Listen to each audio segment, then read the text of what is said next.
Une pièce plongée dans la pénombre. L'air est lourd. Des murmures invisibles semblent remplir l'espace. Puis une voix résonne, profonde et ferme. N'as-tu pas remarqué que ces événements t'arrivaient? Ces mots, prononcés par le cheikh Al-Koussi, ne sont pas de simples paroles. Ils traversent le silence et touchent l'âme. Mais que voulait-il dire exactement à l'imam al-Mahdi? Et pourquoi ces phrases semblent-elles révéler un profond message spirituel, difficile à saisir, même pour celui à qui elles s'adressent? Aujourd'hui, nous allons explorer l'état intérieur unique de l'imam al-Mahdi, cette stupeur constante et ce combat invisible que peu peuvent comprendre pleinement. Avant de plonger dans le sujet d'aujourd'hui, abonne-toi si tu souhaites découvrir d'autres messages spirituels et partage ces enseignements avec ton entourage. Et si possible, indiquez-nous en commentaire depuis quelle ville ou quel pays vous nous regardez. Votre présence soutient cette quête de foi, de réflexion et de guidance divine. La stupeur qui éparpille l'esprit. Al-Mahdi avançait dans un brouillard permanent, non pas celui d'un monde matériel voilé par la poussière, mais celui qui s'installe dans l'âme lorsque les repères ordinaires se dissolvent. Chaque pensée semblait se fragmenter en 1000 éclats, et chacun de ces éclats se transformait en une interrogation, une surprise, un vertige. La réalité ne se présentait plus comme un ensemble cohérent. Elle se superposait à des visions intimes, à des résonances spirituelles qu'il n'avait jamais connues. Dans ces moments de solitude, il pouvait percevoir la frontière ténue entre le tangible et l'intangible, entre le visible et ce que l'œil ne peut saisir. C'était un état de perplexité continue, un vertige qui ne permettait ni repos ni abandon. Cette stupeur qui éparpille l'esprit, pensait-il parfois avec une pointe de désespoir, n'avait rien de comparable aux distractions ordinaires de la vie quotidienne. Elle était comme un écho intérieur qui ne cessait de vibrer, une résonance venue d'ailleurs, d'un monde que beaucoup ignorent. Les objets autour de lui semblaient déformés, les visages des passants se superposaient aux visages d'anciens modèles, et les sons ordinaires s'enroulaient autour de murmures inconnus. Al-Mahdi avait le sentiment que chaque moment ordinaire contenait des profondeurs infinies, et que chaque regard portait des secrets qu'il n'était pas sûr de vouloir découvrir. Pourtant, malgré le tumulte intérieur, il pressentait que cette agitation n'était pas un hasard, mais un signal, une cloche intérieure sonnant pour éveiller ce qui sommeillait en lui. Le cheikh Al-Koussi, lorsqu'il le rencontra dans la pénombre d'une mosquée tranquille, eut ça d'une langue subtile, faite de gestes, de silences et de murmures qui semblaient traverser le temps. Dans cette langue, la stupeur d'Al-Mahdi n'était pas présentée comme une faiblesse ni une confusion à corriger. Elle était vue comme une étape essentielle, une phase initiatique. Le cheikh expliqua que l'esprit dispersé pouvait être un signe, un moyen par lequel le divin touchait l'âme humaine pour signaler un chemin de transformation intérieure. Al-Mahdi sentit un frisson parcourir son échine. La stupeur n'était donc pas une punition, mais un prélude. Chaque instant de perplexité, chaque éclat de pensée désordonnée, chaque frisson d'incompréhension étaient autant d'ouvertures par lesquelles la lumière divine pouvait se manifester. Les mots du cheikh résonnaient encore dans sa conscience. Ce que tu crois être un désordre est en réalité un ordre invisible. Ce que tu prends pour une perte de repère est un mouvement préparatoire vers une compréhension plus profonde. La perception d'Al-Mahdi changea lentement. Au lieu de lutter contre la confusion, il commença à l'observer, à l'étudier comme on observe une tempête intérieure.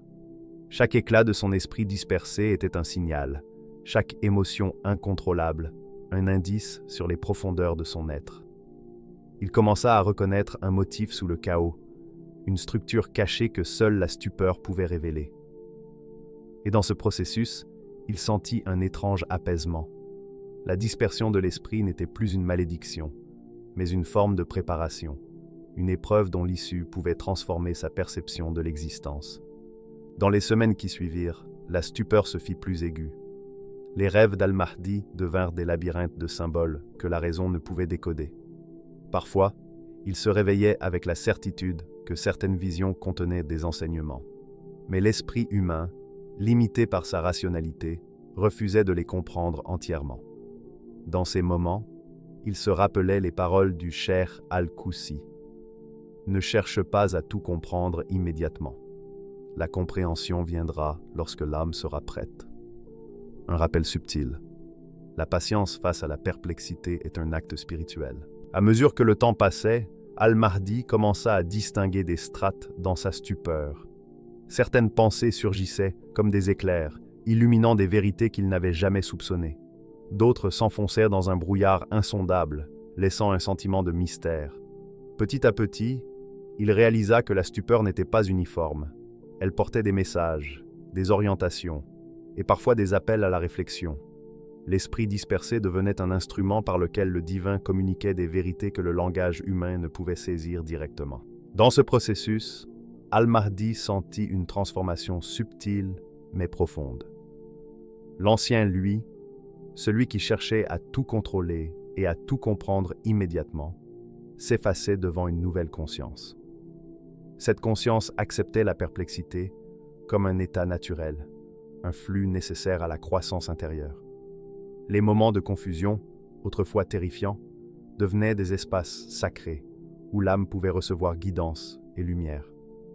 Dans ces instants, il ressentait la présence d'une force plus grande, une intelligence ordonnant le chaos apparent avec une précision que l'esprit humain ne pouvait saisir. La stupeur qui éparpille l'esprit, pensait-il, était en réalité un langage. Chaque éclat de pensée, chaque sensation de perte ou de vertige portait un message. La vie intérieure n'est jamais linéaire, et les vérités les plus profondes se révèlent à travers le tumulte et la perplexité. Al-Mahdi comprit que ce processus était indispensable. Avant d'accomplir sa mission spirituelle, il devait accepter d'être fragmenté, traversé par la confusion, devenir un miroir capable de refléter une lumière complexe et multiple. Et ainsi, dans le silence de ses méditations et la solitude de ses promenades nocturnes, Al-Mahdi commença à accueillir la stupeur. Il cessa de la craindre et se mit à l'écouter, à décoder ses messages et à identifier les motifs cachés dans le chaos. Chaque moment de perplexité devenait une occasion de croissance, chaque sensation d'éparpillement, une chance de se rapprocher de l'essence de sa mission. Il pressentait que l'expérience de la stupeur était la clé, la condition nécessaire pour accéder à une dimension de réalité dépassant la compréhension humaine.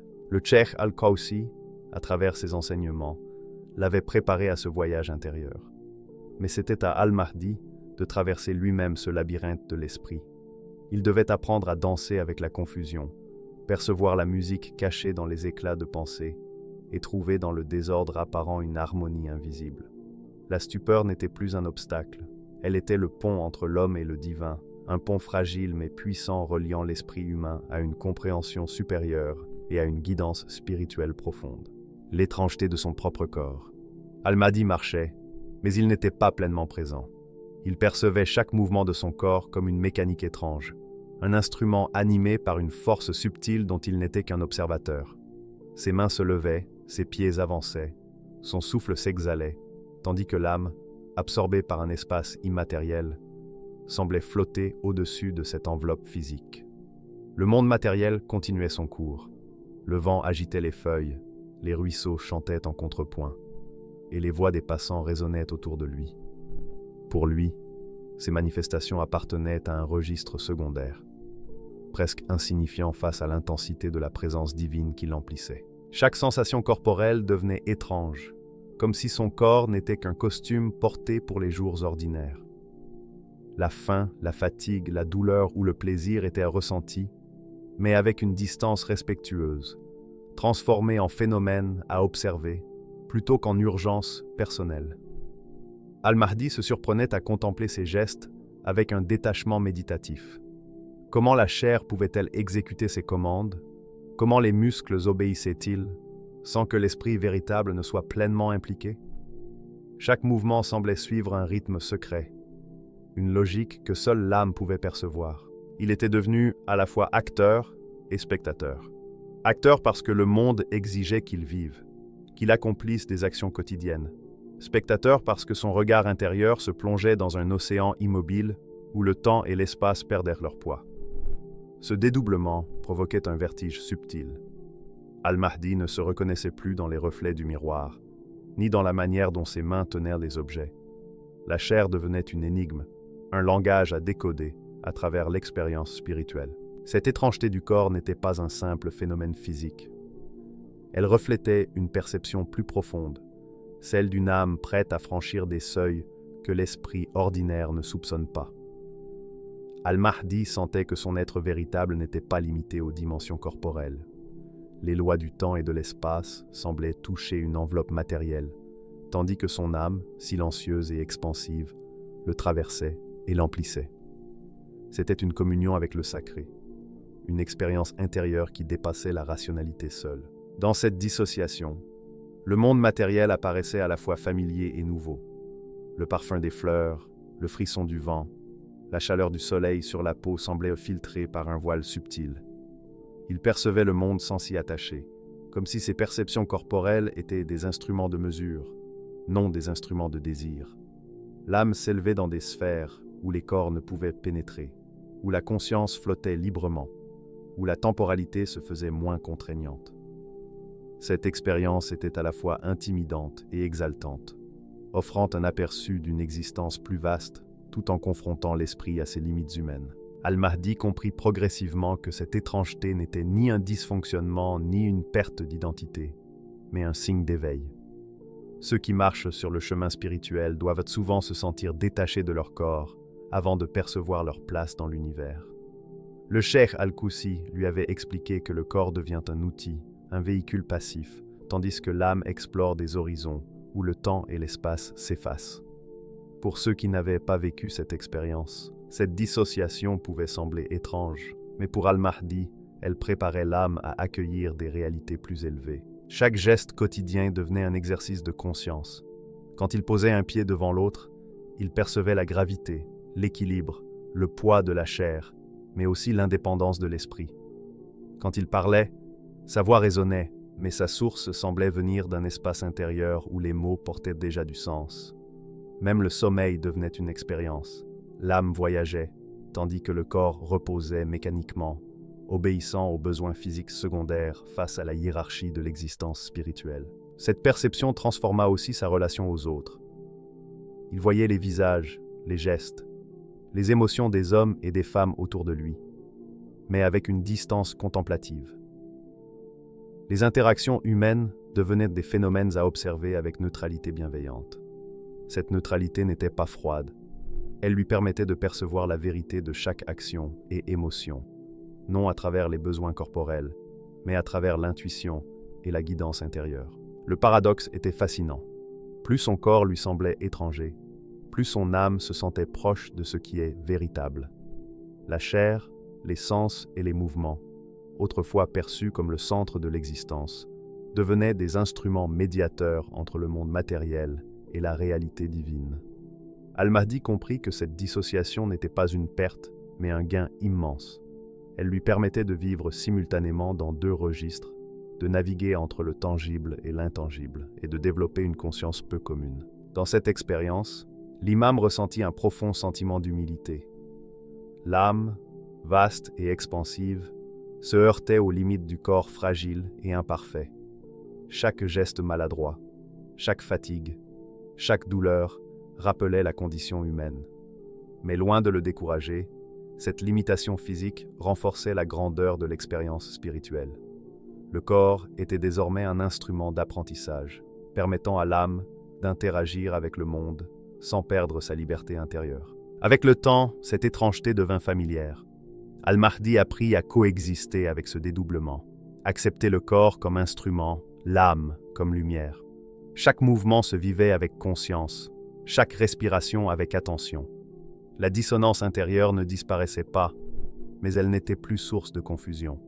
Elle devenait le signe de sa destinée, une marque distinctive de celui appelé à une transcendance exceptionnelle. Ainsi, tandis que le monde poursuivait son cours, que le soleil se levait et que la vie suivait son rythme, Al-Mahdi vivait dans ce double registre. L'âme contemplait le divin, tandis que le corps poursuivait son chemin dans la matière. Cette dualité, étrange pour autrui, était pour lui une préparation, une ouverture vers une existence au-delà de l'ordinaire, annonçant une mission spirituelle encore invisible mais déjà inscrite dans le silence de son être. Le cœur brisé et le combat intérieur. Al-Mahdi sentait son cœur comme un champ de bataille invisible. Chaque pulsation résonnait d'une douleur profonde, une fracture silencieuse que personne ne pouvait voir. Il n'y avait pas de coupable, pas de blessure visible, seulement un éclat intérieur, un conflit qui le traversait. Cette tension, expliquait le cheikh Al-Koussi avec gravité, était la marque de ceux qui aspirent à la proximité divine, un cœur partagé entre l'humanité et l'élévation spirituelle. L'âme aspirait à la lumière, tandis que le quotidien s'accrochait aux exigences de la vie ordinaire. Chaque jour, Al-Mahdi se retrouvait au centre de cette lutte intérieure. Il observait ses pensées, ses désirs, ses émotions, parfois ses gestes, comme des témoins silencieux d'un drame intime. Un sourire spontané pouvait être suivi d'un questionnement profond. Une décision simple pouvait susciter une avalanche d'interrogations spirituelles. Cette oscillation constante n'était pas seulement déroutante, elle était exigeante. Le cœur semblait porter à la fois l'éclat du divin et le poids du monde, une double charge que seul un cœur conscient pouvait soutenir. Le cheikh Al-Koussi l'avait prévenu. Celui qui aspire à la sainteté et vit parmi les hommes ne connaîtra pas toujours la paix simple. La douleur n'est pas un mal, mais un creuset où se forge la lumière intérieure. Al-Mahdi comprit que son malaise n'était pas un échec, mais une préparation. La fissure de son cœur n'était pas une rupture définitive, mais un passage nécessaire, une tension qui le maintenait à la frontière entre humanité et spiritualité. Chaque émotion intense, chaque perplexité, chaque appréhension face à lui-même était un signe qu'il avançait sur un chemin que peu peuvent emprunter. Il existait des instants où cette lutte intérieure se faisait presque insupportable. Une joie simple, un rire, une conversation banale pouvaient provoquer un vertige. Comment vivre ces instants humains tout en portant la conscience d'une mission spirituelle? Les responsabilités invisibles, le poids des enseignements et l'aspiration divine l'éloignaient continuellement de la simplicité de la vie. Le cœur oscillait entre deux réalités qui semblaient inconciliables. Pourtant, cette douleur avait un sens. Chaque tension, chaque déchirement était un rappel de sa vocation. Al-Mahdi, aspirant à la proximité divine, ignorait encore la pleine étendue de sa nature. Il comprit que ce tourment intérieur révélait sa vocation, être pleinement humain tout en cultivant une intimité avec le divin. Cette dualité, complexe et exigeante, était la signature de sa destinée, et chaque jour où le cœur se fendait, le rapprochait de sa mission. Dans le silence de ses méditations, Al-Mahdi percevait des vibrations subtiles dans son cœur, des mouvements qui semblaient dialoguer avec l'univers. Chaque douleur, chaque frisson, chaque remords devenait un guide silencieux. Le monde extérieur pouvait être ordinaire, mais à l'intérieur, une tempête intérieure préparait l'âme, affinait la conscience et favorisait l'émergence d'une lumière intérieure. Le combat intérieur prenait parfois des formes symboliques. Al-Mahdi voyait son esprit comme un champ de force opposé. D'un côté, la conscience spirituelle, l'attraction vers la lumière et la guidance divine. De l'autre, les besoins humains, les émotions simples mais puissantes qui ancrent dans la vie quotidienne. Ce conflit n'était pas seulement intellectuel, il était viscéral. Chaque fibre de son être participait à cette oscillation constante. Les nuits étaient les plus difficiles. Dans l'obscurité, loin des regards, le cœur d'Al-Mahdi résonnait intensément. Il se sentait parfois partagé entre la simplicité d'exister et la complexité de sa vocation spirituelle. Mais dans cette confrontation, il découvrit une dimension inattendue, la résilience de l'âme, sa capacité à endurer la douleur tout en conservant la lumière intérieure. La fracture n'était pas une faiblesse, mais une énergie concentrée, prête à se transformer en force et en discernement. Avec le temps, Al-Mahdi apprit à observer cette douleur avec respect. Il cessa de la juger ou de la fuir. Chaque battement de son cœur devenait un professeur, chaque conflit intérieur un enseignement sur l'équilibre délicat entre humanité et spiritualité. L'acceptation de cette lutte n'était pas de la résignation, mais une forme de maîtrise, une manière de canaliser la tension vers la croissance intérieure. Le cœur brisé n'était pas un échec, il était la forge où se façonnait la lumière de sa vocation. Même lorsque l'angoisse semblait trop lourde, ou que l'âme était tentée de se révolter contre cette dualité, Al-Mahdi percevait une voix intérieure, un guide silencieux. Elle lui rappelait que chaque épreuve avait un sens, que chaque oscillation entre le quotidien et le sacré était un apprentissage, et que le rôle de l'élu était de vivre pleinement dans les deux registres, avec conscience et humilité. Ainsi, le cœur d'Al-Mahdi demeurait fendu, mais cette fissure n'était pas stérile. Elle rayonnait, en silence, vers des profondeurs invisibles. Chaque jour, chaque instant, chaque respiration témoignait de la lutte intérieure qui définit l'âme aspirante. Être humain et spirituel, vulnérable et guidé. Le combat n'était pas terminé, mais il n'était plus subi. Il devenait moteur, force discrète mais irrésistible, préparant à accomplir une mission que seul un cœur brisé et attentif pouvait porter. Dans cette dualité constante, Al-Mahdi trouvait paradoxalement une forme de paix. Une paix faite de tensions maîtrisées, de douleurs sublimées et de conscience élevée. Ce n'était pas une sérénité ordinaire, mais un état profond où le cœur brisé devenait instrument d'élévation et le combat intérieur, chemin vers la lumière. La douleur et la sainteté, l'humanité et le divin, coexistèrent désormais en lui, non comme ennemis, mais comme forces complémentaires, nécessaires à l'accomplissement de sa vocation spirituelle. L'incertitude sur la disparition. Al-Mahdi marchait dans le monde comme un visiteur d'un territoire inconnu, un espace où le temps semblait hésiter, comme s'il ne voulait pas imposer sa logique habituelle. Les aiguillets de l'horloge, le déroulement des journées, la succession des saisons, tout cela continuait autour de lui, mais il avait conscience d'être en marge de cette temporalité. Il comprit que le corps qu'il habitait n'était qu'une enveloppe passagère, un véhicule destiné un jour à céder sa place à une réalité plus vaste, à une lumière invisible qui dépasse la matière. Les paroles du Cheikh Al-Koussi revenaient souvent dans son esprit. Tu ne sais ni quand ni comment cette forme passera, mais accueille-la avec conscience. Ces mots n'étaient pas une menace, mais un rappel de la fragilité humaine et de l'importance de l'âme. L'incertitude n'était pas un hasard. Elle constituait la trame même de son éveil spirituel. Tout autour, le soleil, les arbres, le vent, les passants, poursuivaient son cours, tandis qu'il apprenait à vivre dans cette marge où le visible se mêle à l'invisible et où la fin de la forme corporelle devient une réalité naturelle. Chaque pas, chaque geste portait cette tension subtile. Le corps fonctionnait, mais l'esprit savait qu'il n'était qu'un passage temporaire. Le sommeil n'était plus seulement un repos, il devenait une répétition, une exploration de cette ligne floue où la vie matérielle et la destinée spirituelle se rencontrent. Al-Mahdi percevait cette fragilité comme un souffle sur sa nuque. Chaque respiration pouvait être la dernière de cette forme physique. Et pourtant chaque souffle était vécu avec intensité et conscience. L'incertitude sur la disparition transformait ses perceptions. Les lieux qu'il fréquentait, les visages qu'il croisait, les objets qu'il touchait semblaient à la fois réels et éphémères. Rien ne lui appartenait vraiment, et la vie continuait indépendamment de lui.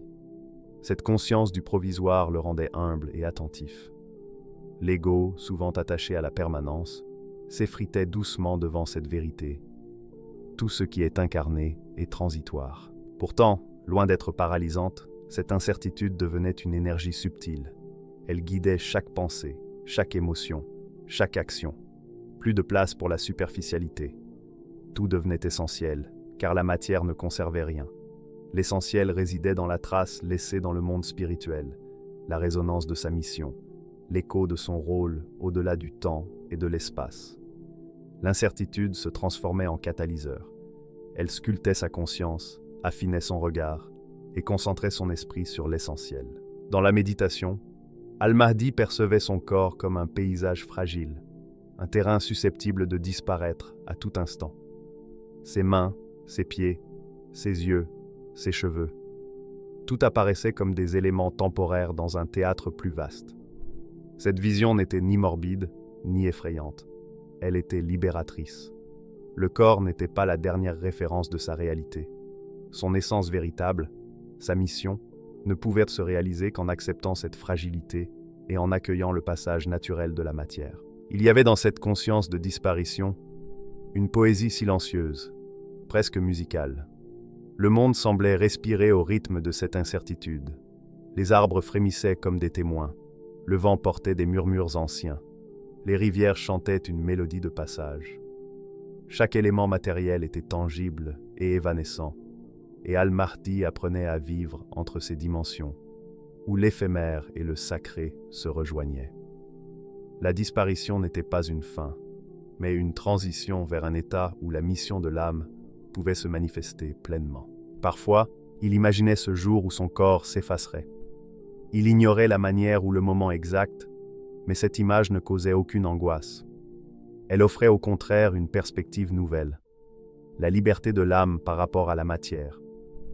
Le corps n'était plus une prison, mais un instrument temporaire, et cette conscience lui apportait une forme de paix. Tout ce qu'il accomplissait devait être envisagé avec l'attention à sa fragilité. Même dans les gestes quotidiens, marcher, manger, observer la vie autour de lui, Al-Mahdi percevait cette dimension mystérieuse. Chaque instant était matériel et spirituel, tangible et fugace. Il se sentait voyageur sur le fil du temps, conscient qu'il pouvait se rompre à tout moment. L'incertitude sur la disparition ne le paralysait pas. Elle le rendait attentif, éveillé, pleinement présent à chaque souffle, chaque pensée, chaque sensation.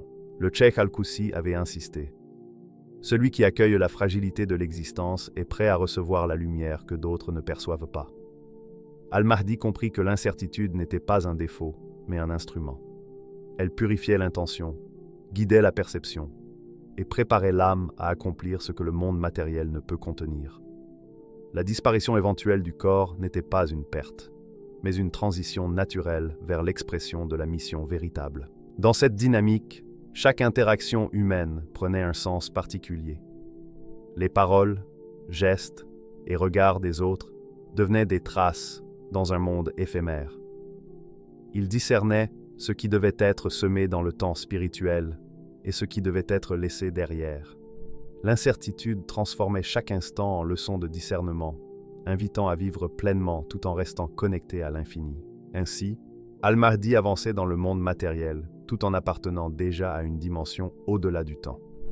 Son corps, fragile et temporaire, devenait un instrument conscient de sa mission. L'incertitude sur la disparition n'était pas une faiblesse, mais une force silencieuse qui éveillait son esprit et le préparait à accomplir ce que seul un élu pouvait réaliser. Chaque souffle, chaque pas, chaque regard illuminait son chemin intérieur et renforçait sa présence consciente dans le monde et dans le divin. La révélation de la mission divine. Al-Mahdi se tenait au seuil d'une lumière qu'il pressentait dans chaque souffle, chaque vibration de son être, sans la voir complètement. Toutes les épreuves traversées, la stupeur, l'étrangeté du corps, le cœur brisé, l'incertitude sur la disparition, convergeaient vers un point invisible mais certain, sa mission divine. Ces expériences n'étaient pas des malheurs, mais des instruments façonnant un être capable de guider et d'inspirer sans déformer la lumière qu'il portait. Chaque moment de perplexité, chaque oscillation entre l'humain et le sacré, chaque vertige intérieur avait été un entraînement secret. L'âme de l'imam Al-Mahdi s'était polie dans la solitude et le mystère, jusqu'à devenir un miroir capable de refléter la lumière divine. Les paroles du Cheikh Al-Koussi résonnaient en lui. Tout ce que tu traverses, Mahdi, est le prélude. Chaque tumulte est un creuset. Ta mission est de révéler ce que la raison humaine seule ne peut comprendre. Le mystère de son état intérieur, longtemps incompréhensible, se dévoilait comme un scénario divin. La stupeur n'était pas une faiblesse, mais une ouverture. L'étrangeté de son corps n'était pas un défaut, mais une manière d'apprendre à transcender les limites de la chair. Le cœur brisé n'était pas un signe de fragilité, mais une leçon d'équilibre entre humanité et spiritualité. L'incertitude sur la disparition n'était pas une peur, mais l'acceptation d'une transition naturelle vers l'accomplissement de sa mission. Al-Mahdi comprit que la Laylat Islahihi, la nuit de sa réforme, n'était pas un événement isolé. Elle se préparait dans chaque instant vécu avec conscience, chaque souffle vécu dans l'étrangeté corporelle, chaque douleur du cœur ressentie dans le silence. Cette lumière ne serait pas seulement pour lui, mais pour ceux qu'il guiderait. Elle serait la manifestation d'un ordre divin, révélant aux hommes le pont entre l'humain et le divin, entre la matière et l'âme. Chaque détail de son parcours intérieur avait un sens. La perplexité lui avait appris à naviguer dans l'incertitude. L'étrangeté du corps lui avait montré la distinction entre instrument et essence. Le cœur brisé lui avait enseigné la force contenue dans la douleur. L'incertitude sur la disparition lui avait donné la conscience de l'impermanence et la nécessité de semer des traces invisibles mais durables. Ces expériences formaient un chemin initiatique, dont l'écho pouvait toucher le cœur de chacun et inviter à la méditation et à la transformation. Dans cette lumière intérieure naissante, Al-Mahdi sentit la révélation se profiler. Sa mission n'était pas seulement de guider dans le monde matériel, mais de montrer que la rencontre entre l'humain et le divin est possible. Son parcours silencieux devenait un message vivant. L'élévation spirituelle se construit dans le secret, la patience et la profondeur du cœur, accessible à ceux qui cherchent sincèrement. Le monde continuait de tourner, mais Al-Mahdi voyait désormais derrière les apparences. Chaque geste, chaque interaction, chaque événement avait une résonance spirituelle. Il percevait les vibrations de l'âme qui se reflétaient dans le monde matériel. Il était devenu un point de convergence où le visible et l'invisible se rejoignaient, un lieu où la lumière divine pouvait toucher la matière. Et lorsqu'il leva les yeux vers le ciel nocturne, une certitude tranquille l'envahit. Toutes ces expériences, toutes ces épreuves, toutes ces tensions intérieures convergent vers cette révélation. La Laylat Islahihi n'était pas seulement un événement futur, mais un processus vivant qui se déployait déjà dans chaque instant. Chaque respiration, chaque pulsation de son cœur, chaque sensation corporelle participait à l'éveil d'une conscience qui dépasse les limites humaines. Le mystère de sa nature, longtemps incompris, se révélait comme un instrument divin. L'imam Al-Mahdi comprit que son état intérieur, stupeur, corps étranges, douleur, incertitude, n'était pas une fatalité, mais une préparation orchestrée par le divin. Son rôle dépassait sa propre transformation. Il serait un vecteur de guidance, un exemple vivant d'une lumière invisible mais puissante, perceptible progressivement par ceux qui cherchent la vérité. Chaque moment de sa vie intérieure prenait la texture d'un conte spirituel. Le tumulte était un message, la confusion une initiation, la dissonance corporelle un apprentissage, la douleur du cœur une leçon, et l'incertitude sur la disparition, un appel à l'humilité. Tout constituait le creuset où l'humain et le divin se rejoignaient. Peu pouvaient comprendre la totalité du processus, mais chacun pouvait méditer et percevoir, à sa manière, la vérité cachée derrière les apparences. Dans ce silence intérieur, Al-Mahdi sentit la certitude s'installer. La lumière qu'il porterait ne serait jamais éteinte, car elle émanait d'une source qui dépasse le temps et la matière. La stupeur, l'étrangeté, le cœur brisé et l'incertitude, tout cela n'était pas seulement passé, mais vivant, prêt à se manifester dans la guidance et la réforme. Alors que l'aube approchait, Al-Mahdi comprit que ces expériences n'étaient si pas pour lui seul. Chaque vertige, chaque fragment de son existence intérieure contenait une lumière pour ceux qui cherchent et méditent. Son parcours silencieux devenait un pont invisible, un guide discret mais puissant dans la quête spirituelle. Ainsi, l'imam Al-Mahdi, après avoir traversé stupeur, étrangeté, douleur et incertitude, se tenait prêt pour sa révélation. Sa mission divine, longtemps invisible, était sur le point de se manifester. Le creuset intérieur avait produit sa lumière, et la Laylat Islahihi approchait comme une aube promise, où l'humain et le divin se rejoignaient enfin dans un point unique, prêt à éclore dans le monde silencieusement, mais irrévocablement. La leçon est profonde. Le chemin spirituel n'est jamais linéaire. Même l'imam Al-Mahdi, porteur d'une mission divine, traverse la confusion, la douleur et l'étrangeté de son propre corps. Mais cette stupeur, ce combat intérieur et cette solitude sont précisément ce qui le prépare à devenir une lumière pour le monde. Alors, la question demeure, n'as-tu pas remarqué que ces expériences t'arrivaient? Peut-être que toi aussi, dans tes épreuves, ces mots résonnent, un rappel à l'éveil, à la patience et à la découverte de ton potentiel intérieur, guidé par la sagesse divine.